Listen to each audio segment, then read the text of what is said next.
E aí, turma, tudo bem com vocês?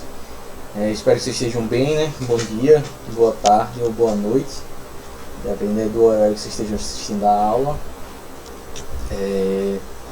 Vamos dar continuidade à nossa videoaula, né? Nessas próximas videoaulas, né? A gente vai estar tratando, ou estamos tratando, né? Sobre a que chama das leis de Newton, né? São as leis de Newton que fundamentam o que a gente chama da física clássica, né? Que é o que a gente vem estudando, que a gente está estudando aqui no nono ano, né? Então, tanto a cinemática, né? Que é aquele estudo lá dos elementos que explicam os movimentos, que compõem os movimentos, né? Intervalo de tempo, velocidade média, aceleração média, deslocamento, né? Entre outros, e a dinâmica, né, que são os elementos que atuam sobre esses estados de movimento dos corpos, né, seja do estado de movimento, né, seja do estado de repouso.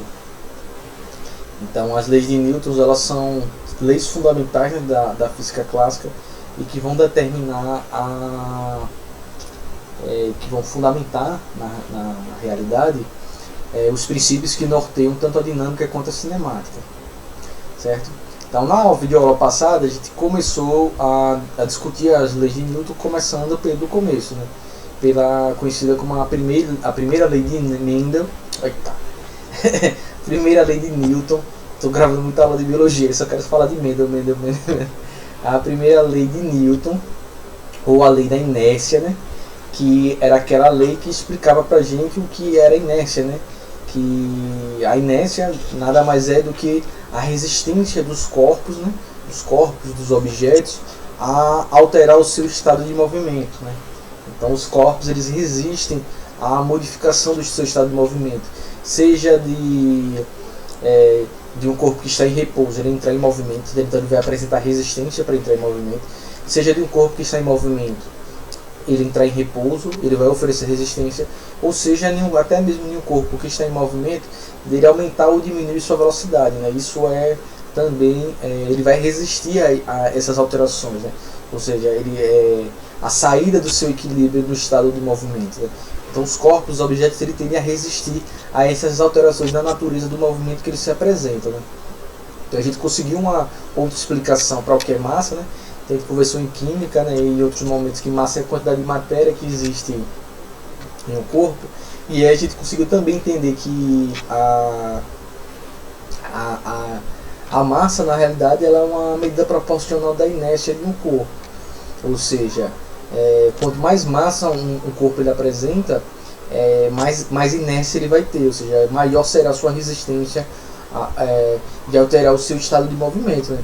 Então, empurrar um carrinho de compras no supermercado vazio é diferente de empurrar um carrinho de compras no supermercado cheio de compras, né? Porque acontece que você vai botando, cada vez que você vai colocando mais compras, você vai aumentando a massa daquele corpo, daquele conjunto de objetos, né? E você aumentando a massa, proporcionalmente você aumenta a inércia, ou seja, você aumenta a resistência daquele corpo de alterar o seu estado de movimento. Então, para você empurrar o carrinho que está parado, para ele começar a se deslocar, quanto mais coisa você colocar, mais força você vai precisar aplicar sobre aquele carrinho para que ele possa alterar o seu estado de movimento. Ao mesmo tempo, quem não já passou isso em algum momento da sua vida, né, ajudando seu pai e sua mãe no supermercado? Então, já aconteceu isso comigo algumas vezes, né, e foi até proibido por minha mãe de ir no supermercado com ela, porque eu ficava empurrando o carrinho, só queria empurrar o carrinho, né, e ia empurrando o carrinho rápido e parava. Só que aí minha mãe ia botando as compras. Na medida que ela ia botando as compras, quando eu começava a empurrar para o carrinho ganhar velocidade, né? Quando eu ia tentar parar o carrinho, quando minha mãe parava na frente, eu não conseguia parar o carrinho, porque a inércia, né? Como o carrinho já estava mais cheio, a inércia era maior, né? Então eu, pequeno, né? Mirradinho, bem magro, né? Não, como eu já abandonei esse meu estado natural, né? De magreza. Quando eu tentava segurar o carrinho, eu não conseguia, né? Porque a inércia do carrinho era maior, porque ele já tinha ali mais massa, mais material. E aí o carrinho ia bater em minha mãe e eu tomava belos esporros em público, até ser um dia proibido de empurrar o carrinho. Então isso acontecia pela inércia, né? Tipo, quando o carrinho estava vazio, eu conseguia com facilidade empurrar ele, correr com ele, e quando minha mãe parava na frente, eu conseguia parar o carrinho de forma mais rápida. Mas quanto mais massa o carrinho foi adquirindo à medida que ela ia colocando as compras, os produtos, né? Maior aumentava assim sua massa e consequentemente sua inércia, né? Então se eu botava velocidade no carrinho, eu não conseguia parar ele da mesma forma. Então, porque isso acontece que para Newton ele entendia que os corpos eles têm um estado natural de se manter no seu estado de movimento, ou seja, os corpos eles naturalmente eles têm uma tendência a permanecer no seu estado de movimento, seja em repouso, seja em movimento, certo? Então, o entendimento para ele assim, quando todas as forças que atuam todas as forças que atuam sobre um determinado corpo, quando todas elas se anulam, certo? Aí o corpo ele tende a permanecer em inércia. Ou seja, um corpo ele tende a permanecer no seu estado de equilíbrio, de movimento, até que uma força resultante não nula atue sobre ele, certo?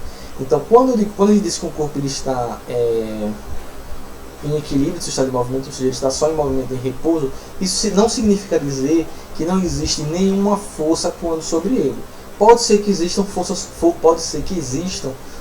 atuando sobre ele.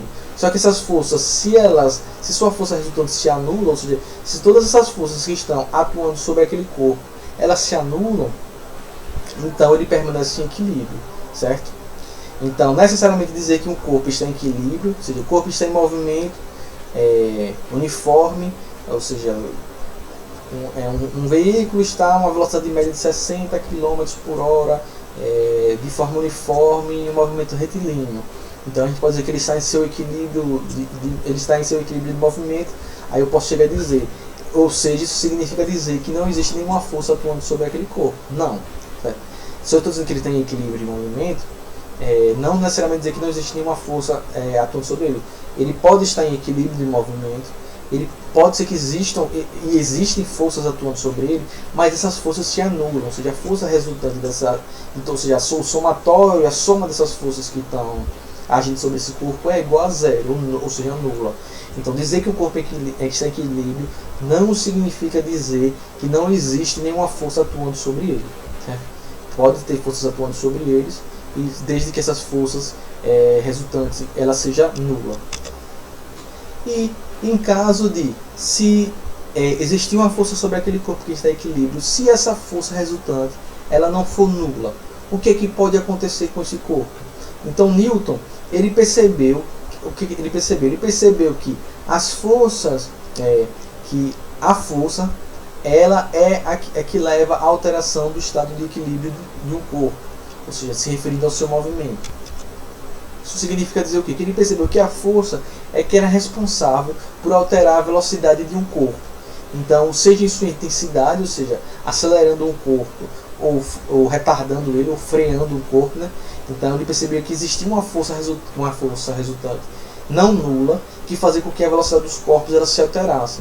Ou seja para aumentar essa velocidade, seja para diminuir essa velocidade. Então, uma força atuando na sua intensidade, ou até uma força atuando em sua direção, certo? Então, se uma força ela faz com que o corpo que está se deslocando até mesmo em uma velocidade uniforme, ele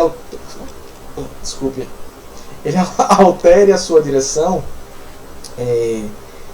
ele vai tirar esse corpo de equilíbrio. Então, ele percebeu que a força é que é responsável por alterar a velocidade do corpo, aumentando sua intensidade, diminuindo, ou seja, acelerando, freando, ou mudando o sentido desse movimento, certo? Seja ele entrando em uma curva ou saindo de uma curva entrando em uma reta, por exemplo, em movimento retilíneo. Então ele percebeu que as forças que são responsáveis por essa retirada do equilíbrio de um corpo. Então, se a gente considerar apenas a alteração de intensidade, né?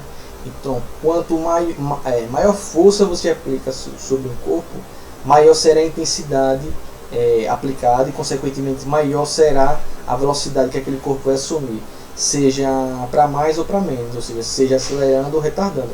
Então, quanto maior for a força que você aplica sobre um corpo, quanto maior a intensidade da força que você aplicará sobre o corpo, sua velocidade tenderá a ser cada vez maior, certo? Para mais ou para menos, ou seja, um veículo esteja acelerando ou um veículo que esteja em movimento freando, né, em movimento retardado.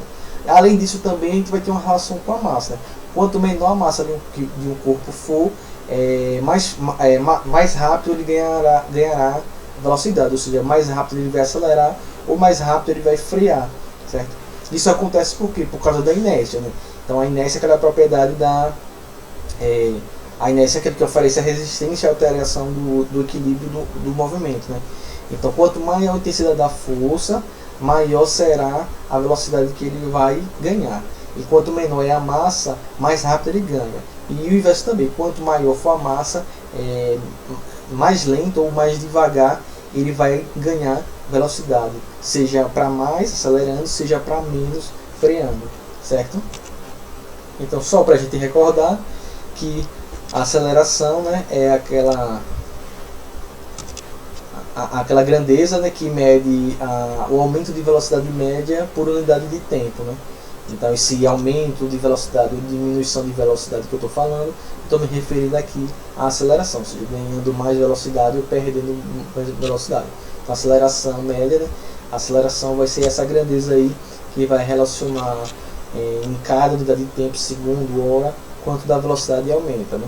Então lembrando lá que a fórmula, né, que a gente já vem utilizando, que é força mais amor, né, força resultante é igual a massa vezes aceleração, é a fórmula que determina e rege a segunda lei de Mendel, a segunda lei de Newton, certo? Então lá Fr é a força resultante, M é a massa, a aceleração. A gente já vinha aplicando a segunda lei de Newton sem necessariamente dizer que era a segunda lei de Newton, né?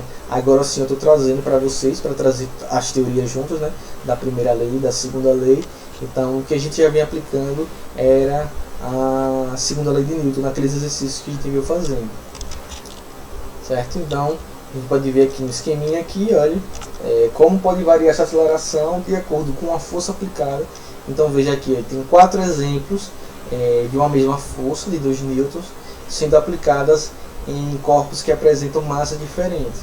Então veja lá no primeiro caso, um corpo de 1 kg. Então a força de 2 newtons ele vai apresentar uma aceleração de 2 metros por segundo ao quadrado. Se eu aumento essa massa para 2 kg, ele vai diminuir a quantidade de velocidade que ele ganha. Então vai ser a velocidade dele aqui, a aceleração vai ser 1 metro por segundo ao quadrado, ou seja, a cada segundo ele aumenta a sua velocidade em 1 metro por segundo. No terceiro caso lá, se eu botar a metade da primeira massa, ou seja, meio quilo, ele vai ganhar, olha, o dobro da aceleração, 4 metros por segundo ao quadrado. Se eu utilizar 4 kg, ou seja, eu vou reduzir também em 4 a aceleração, comparando com o primeiro caso. Então a aceleração vai ser de 0,5 metros por segundo ao quadrado. Isso acontece por quê? Porque a inércia é diferente em cada um desses corpos, né? Ou seja, de acordo com a massa, ele vai apresentar uma resistência a alterar seu estado de equilíbrio de movimento de acordo com sua inércia, né? Então, por exemplo, se a gente vai pegar lá 2 pessoas para empurrar uma bicicleta no carro. Então, se eu digo que elas aplicam a mesma força para empurrar a bicicleta e a mesma força para empurrar o carro, quem vai ganhar mais velocidade? Obviamente que será a bicicleta, porque ela tem uma inércia menor, ou seja, apresenta uma resistência menor que um carro. Se eu disser que a gente aumenta a força nessa bicicleta, eu vou saber com certeza que a velocidade que essa bicicleta vai assumir vai ser maior, certo? Por exemplo, qual é a força necessária para fazer um carro se deslocar, né, um Fiat Uno, e fazer um avião ganhar velocidade para decolar? Ou seja, a força necessária para o avião é muito maior, porque a inércia do avião é muito maior. Então você pega um carro de Fórmula 1 a 300 km por hora e um transatlântico a 40 km por hora de deslocamento, né? Se eu quero parar os dois, eu vou precisar de muita força para parar os dois. Só que aí vão ser forças por motivos diferentes, né? O do transatlântico, navio grandão, vai ser uma força, existir uma força maior, porque a inércia dele é muito maior. Se ele está a 40 km por hora, para eu tirar ele desse estado de movimento, eu vou precisar de uma força muito maior. E no caso do carro de Fórmula 1, não vai ser necessariamente com a sua inércia. Ele vai demorar mais para parar, porque ele está em uma velocidade muito alta, certo? Então todos esses fatores, eles de uma forma ou de outra, eles vão estar atuando aí para influenciar nesses parâmetros que a gente chama aqui e trata como a segunda lei de Newton. Então a gente pode aqui assumir que o que, né? Então a segunda lei de Mendel ai, desculpe, gente. A segunda lei de Newton é a lei que vai explicar nada mais do que a força resultante. Então essa lei ela busca fundamentar como é que as forças resultantes elas atuam nos corpos para alterar o seu estado de equilíbrio, né? Então a segunda lei de Newton ela também é conhecida, assim como a primeira lei de Newton, ela é conhecida como a lei da inércia. A segunda lei de Newton ela é conhecida também como o princípio fundamental da dinâmica, certo? Então se ouvir falar lá do princípio fundamental da dinâmica, a gente está se referindo à segunda lei de Newton. Se a gente falar lá do princípio da inércia, a gente está se referindo à primeira lei de Newton. Só quero falar Mendel, gente, desculpe. Se eu falar Mendel, é Newton. De Newton, certo? Então pode ter essa variação aí, né? Falar na lei da inércia de Newton, primeira lei de Newton. A lei fundamental, o princípio fundamental da dinâmica, segunda lei de Newton, certo? Então essa lei, de forma resumida, né, como o conselho já vem vendo, ela vai estabelecer essas noções, né, que a aceleração adquirida por um corpo, ela vai ser o que? Ela vai ser diretamente proporcional à resultante das forças que agem sobre ele. Ou seja, se essas resultantes de forças forem não nulas, ou seja, se elas não se anulam, ela vai estabelecer a aceleração adquirida por um corpo. Lembre lá que a aceleração, a gente costuma pensar que a aceleração ela só se refere ao ganho de velocidade. Não. A gente pode ter, lembre lá atrás, a aceleração ela pode ser uma aceleração, um movimento que aumenta, quando aumenta a intensidade ela aumenta a velocidade, mas quando ela diminui a intensidade, ela diminui a velocidade, ou seja, ela faz um movimento freado ou retardado, né? Então veja lá que a aceleração adquirida necessariamente não quer dizer que a velocidade está aumentando, a velocidade ela pode estar diminuindo, certo? Dependendo da classificação lá dos movimentos, se é um movimento acelerado ou se é um movimento retardado, isso está tudo dentro de aceleração, né? A segunda lei de Newton, o Newton, ele publicou essa lei junto com a primeira lei, né, que é o princípio da inércia, né, e com a terceira lei de Newton, que a gente vê na próxima aula, certo? Ele postulou essas leis juntas, né, em 1687, né, em uma obra de 3 volumes, né, que tinha o título lá, que era um nome lá bastante complexo em inglês, né, que seria os princípios filosóficos, matemáticos, naturais, né? Mais ou menos isso, se a gente fosse traduzir para o nosso português, né?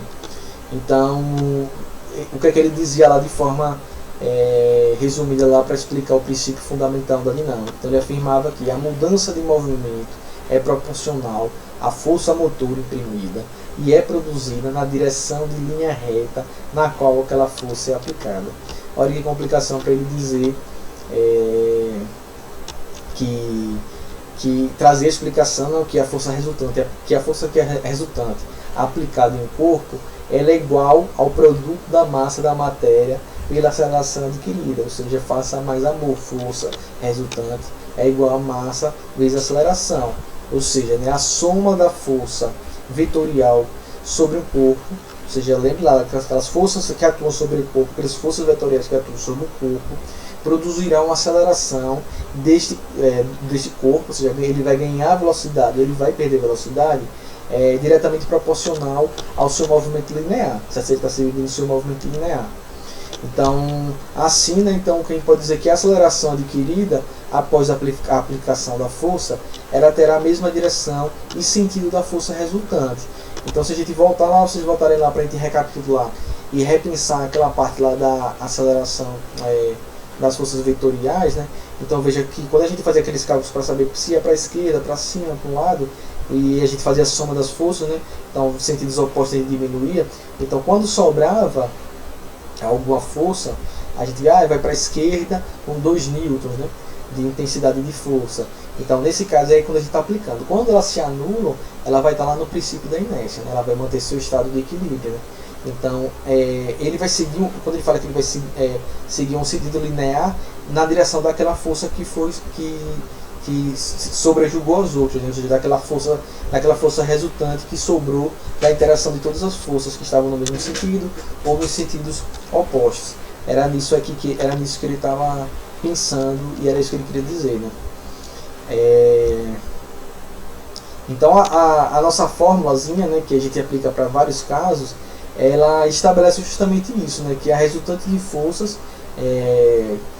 ou seja, ela traz a fórmula da resultante, né, essa força mais amor, né, força igual a massa vezes a aceleração, e ela é conhecida também como a equação fundamental da dinâmica, né? Então a equação fundamental da dinâmica é a força igual a massa vezes a aceleração. Então, lembrando lá que a massa do corpo é a constante de proporcionalidade da equação e a medida da inércia de um corpo, né? Então, como a gente viu lá, a massa do corpo ela não se altera. Então, se a gente está tratando de um movimento lá que é com um determinado corpo, a massa dele não altera. A mesma coisa que a gente viu lá quando a gente tratava lá da questão do peso, né? Da força-peso, né? Então, é importante também ressaltar que a força, nesse caso que a gente está discutindo aqui, ela diz respeito a um referencial de inércia. Ou seja, quem é esse referencial de inércia? O referencial de inércia é a massa do corpo, né? Então, a gente sabendo que a força e a aceleração são grandezas vetoriais, ou seja, que a gente trata elas em módulo, sem levar em consideração ao final o seu sentido, seu sinal de positivo ou negativo, a direção e sentido, né? Então são forças vetoriais que levam em consideração a intensidade, o módulo dessa força, a direção e o sentido. É importante levar em consideração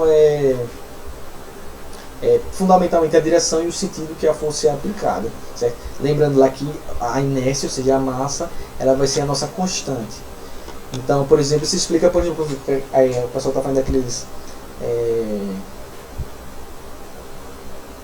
quando está fazendo aqueles cabos de força, né, puxando corda, né, explica então porque com a força de mesma intensidade aplicada em corpos de massa diferente, a aceleração produzida vai ser diferente, ou seja, este motivo aí que nos leva a compreender porque a gente tem essas diferenças de força, certo? Então, por que empurrar um carro e uma bicicleta usando a mesma força, eles vão ter aceleração diferente?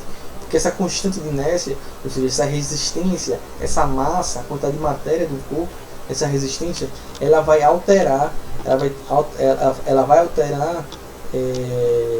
a aceleração do corpo, certo? Então, mesmo que você tenha essa força resultante igual, mas essa constante de inércia, essa resistência, ela vai alterar essa intensidade. A gente consegue aplicar a segunda lei de Mendel também naquilo que a gente foi estudando quando a gente foi estudar a força-peso, né? Então a gente via lá que a massa, a gente não utilizava esse conceito da constante de inércia, né? Mas o que eu falava sempre lá nas questões de força-peso era que, olha, a massa nunca muda, não importa se se a gente está tratando dessa força do peso na Terra, na Lua, em Marte, no Sol, em cima de um buraco negro, não interessa, a massa é sempre a mesma. Por que a massa é sempre a mesma? Porque ela é essa constante de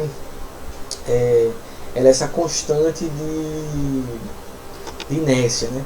Então ela não altera.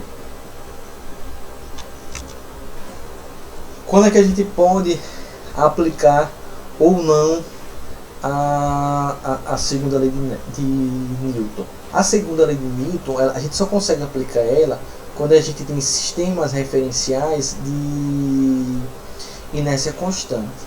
Ou seja, o que eu quero dizer com sistemas referenciais de inércia constante? Quando a massa desse corpo ela não varia, certo?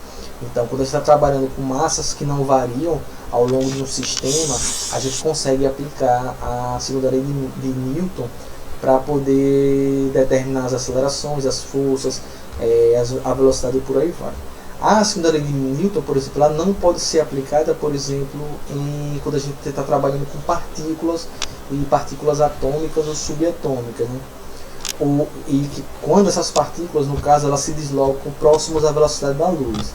Então nessas partículas que se deslocam em velocidade próxima da velocidade da luz, aí a gente não consegue aplicar a segunda lei de Newton. Aí ela vai ser só explicada pela teoria da relatividade geral de Einstein, certo? Essas partículas que viajam, ou de corpos que viajam em uma velocidade próxima à luz, porque neste processo de corpos que viajam na velocidade próxima da luz, eles vão ter alterações de sua massa, né? Então a constante de inércia, ou seja, a massa altera para esses corpos que vão viajando em velocidade próxima à luz, eles vão ganhando massa, né? Então nesse caso aí a inércia ela vai sendo quebrada. Então aí no caso a gente não conseguiria explicar, segundo a segunda lei de Newton, os movimentos de corpos e partículas que viajam próximos à velocidade da luz, certo? Ou seja, então a gente não consegue aplicar ela para esses sistemas em que a massa é variável, né? Então esses sistemas que têm massa variável. Outros sistemas que têm massa variável, que necessariamente não é um objeto que está viajando, ou uma partícula que está viajando próxima à velocidade da luz, é quando a gente tem o lançamento de foguetes, por exemplo. Então no lançamento de foguetes a gente vai ter um sistema de massa variável. Então à medida que um foguete ele vai queimando combustível e soltando as partes, ele vai perdendo massa, né? Então, à medida que o combustível vai sendo queimado, ele vai diminuindo a massa, e à medida que ele vai soltando aquelas partes, à medida que o fogo está subindo, ele vai também perdendo massa. Então, ali ele não é um sistema fechado, ele não apresenta um sistema fechado, certo? Ou seja, ele não tem um sistema referência da inércia, que é a massa, né? Como a massa ela sempre vai mudando ao longo do tempo, ou seja, como sua massa não é constante, a gente não pode aplicar a segunda lei de Newton para poder explicar esse movimento, certo? Então nesse caso a gente não pode utilizar, certo? São só nesses casos, né? Que são casos que a gente não vai ver aqui, né? Tipo, a gente não vai estar calculando a aceleração de uma partícula que está viajando próxima à velocidade da luz, porque isso ela ganha massa, ganha energia, e aí é outra viagem que vocês vão estudar quando forem aprender a teoria da relatividade no ensino médio. Certo? E esses cálculos também que envolvem sistemas não fechados de massa, né? O corpo que vai perdendo massa ao longo do tempo, aí a gente vocês guardem para o ensino médio. Aqui a gente está fazendo mais uma introdução geral dos temas, certo? Então eu espero que vocês tenham conseguido entender. Não deixem de fazer os exercícios, certo, gente? Não deixem de mandar suas dúvidas, por favor, não deixem de mandar as dúvidas. Vocês podem mandar as dúvidas pelo meu Instagram, que eu deixo ao final do vídeo, pelo meu e-mail, que eu deixo ao final do vídeo. Vocês podem entrar em contato comigo também pelo e-mail da plataforma. Alguns de vocês já entram em contato comigo quase que semanalmente, quase toda semana, para tirar dúvidas de exercícios, para tirar dúvida de assuntos. E vocês podem perguntar aí para quem já vem entrando nessas dúvidas, que se eu estou praticamente respondendo, não praticamente, eu respondo no mesmo dia, né?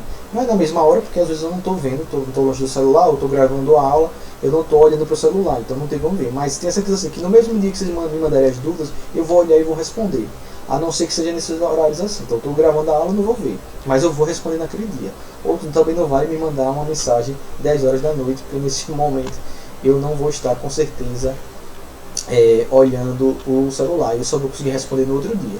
Mas se vocês mandarem de manhã, pela tarde, tenha certeza que eu vou responder a dúvida de vocês, como eu já venho respondendo a dúvida de alguns de vocês que entram em contato comigo, certo? Então essa foi a segunda lei de Newton. Na próxima videoaula a gente conclui essa parte de leis de Newton e conclui essa parte do primeiro estudo, né, essa parte de física clássica do estudo da dinâmica e da cinemática, né, dos movimentos. Então fiquem bem, se cuidem, certo? Lavem bem as mãos, paciência com esse período, que quanto mais paciência, quanto mais a gente fica em casa, respeitando as orientações da OMS, dos órgãos de saúde, menos tempo a gente vai ficar, né? Contratante. Quanto mais menos a gente sai, menos a gente se expõe, menos a gente expõe as outras pessoas e mais rápido a gente consegue sair disso. A gente pode ver vários países que estão fazendo isso, né?